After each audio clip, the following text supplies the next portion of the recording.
Hey, good evening, ladies and gentlemen, boys and girls, podcast and hockey fans of all ages. I'm Dave Valente. Thank you for joining us on the Scabbard.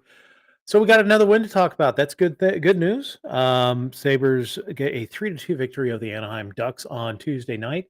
It was an odd game in that I thought the Sabres played really well most of the game. They took too many penalties early on, really all the way until the third period, and then they kind of cleaned up their game. And I think the everything reflected that as we saw the third period unfold. But the Sabres give up a first period goal and a second period goal. They're down 2-0 against the Ducks going into the third period.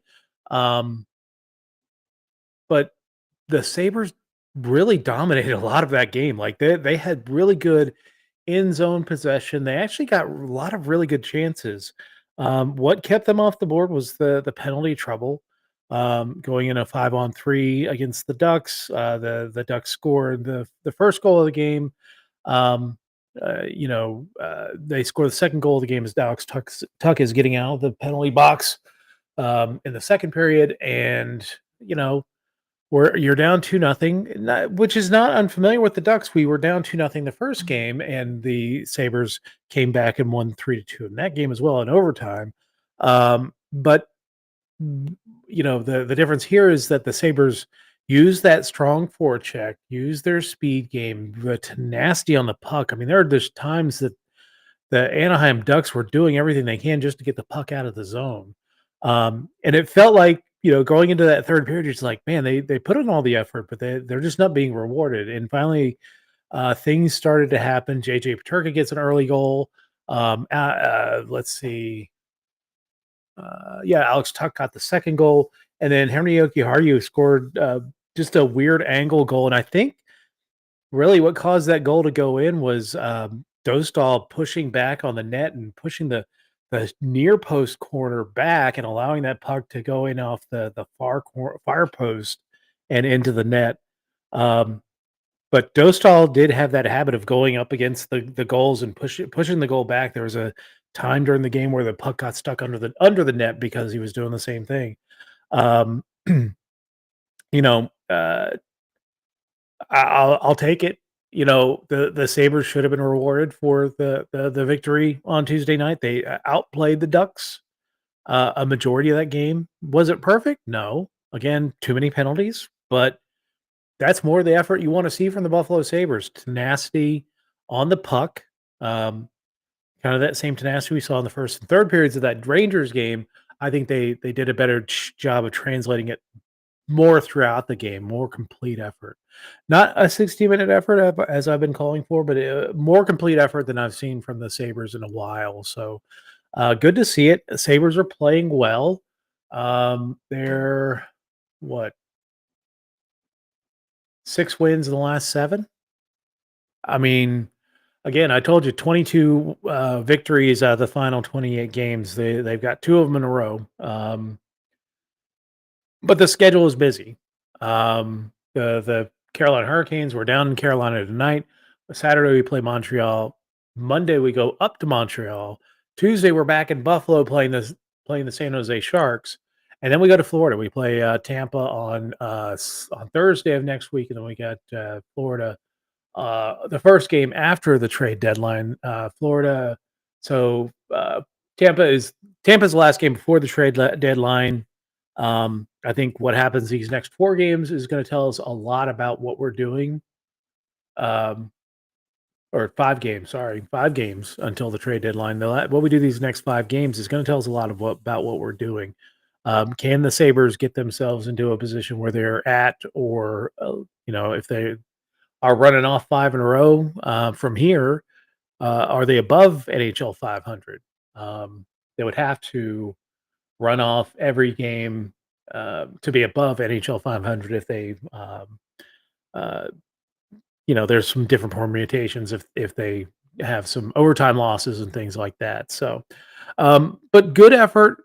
Let's see them replicate it. Now it's a much better team that they're playing tonight in the Carolina Hurricanes. Let me get to the Hurricanes preview. They are 33-21-4 on the season.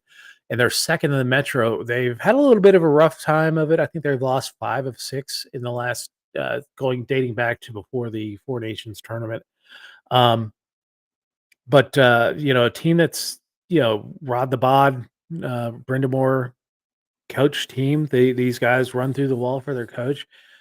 Maybe they run through the wall too early because they tend to flame out after the first round of the playoffs. So not quite uh, Toronto bad, but they're kind of in that conversation of a team that's good on paper, good in the regular season, just doesn't put it together in the postseason. So, um, but yeah, Carolina comes into town. Sebastian Aho leads the team with 56 points. They did trade one of their leading scorers in Marty Natchez to the Colorado Avalanche recently for Mikko Rantanen. There's a lot of speculation about whether Mikko Rantanen signs long term in Carolina. Um, I think with the budget projections of a lot of teams out there, I don't think there's many teams that won't be able to afford Mikko Rantanen. With the cap going up by as much as it is. Um, it's just, is Mikko Rantanen going to sign for what Carolina wants to offer him? There may be a chance, an outside chance that Rantanen gets moved by the end of the season. By the end of next week, and because the Carolina Hurricanes don't think that they're going to be able to uh, get anything for him, or they'll lose him in the off season free agency. So. Um, but yeah, Montreal are our next two opponents. But yeah, the Canes have had a really good season. The recent struggles have meant that the Washington Capitals, and you should look at the Washington Capitals record. Man, they are way ahead. I think they have 84 points on the season, and uh, well ahead of the Carolina Hurricanes. There in second. So um, goaltending is kind of a three-headed monster. We have Freddie Anderson and Pyotr Kochetkov as the goaltenders tonight. But save percentage that goes to Freddie Anderson at 903. Goals against average goes to former Sabre Dustin Tokarski, the Toker, with a 2.18 goals against average. And then Pyotr Kochetkov has 20 of those 33 victories for the Carolina Hurricanes. So kind of a pick your poison when it comes to goaltenders. Carolina's been kind of like Buffalo was a couple of years ago when they just kind of burned through goalies all season. They've used 5 goalies so far this season. Spencer Barton has also played some games for the Carolina Hurricanes, and there was a guy that got in for like 7 minutes in a game as a backup.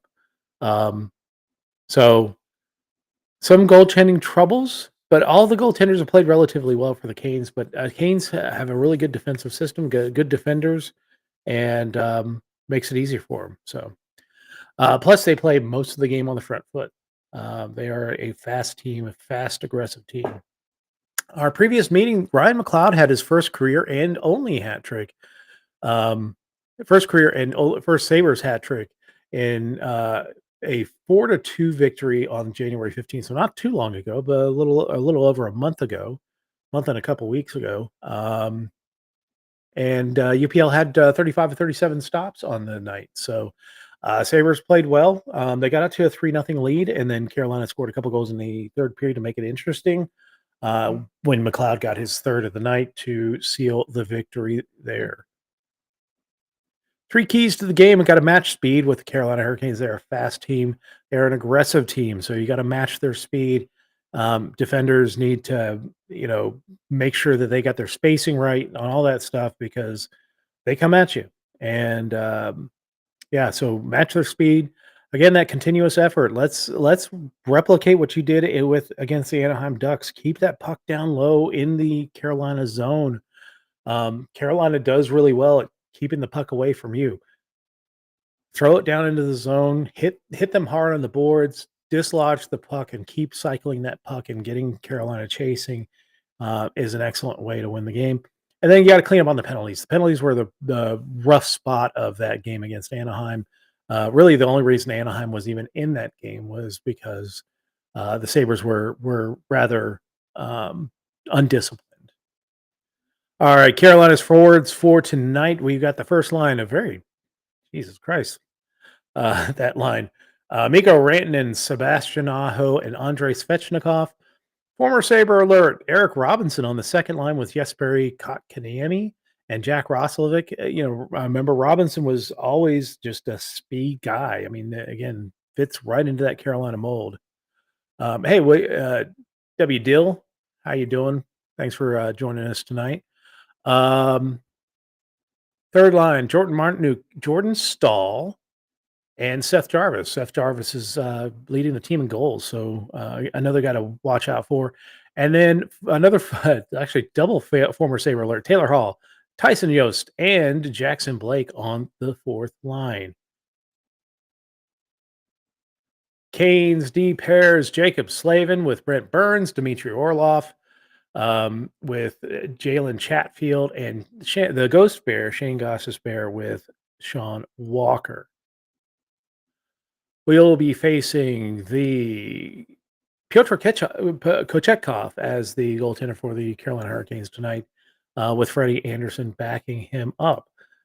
Kane scratches and injuries. Riley Stillman, another former Sabre alert, with another former Sabre alert in William Carrier, who we lost in the Las Vegas expansion draft.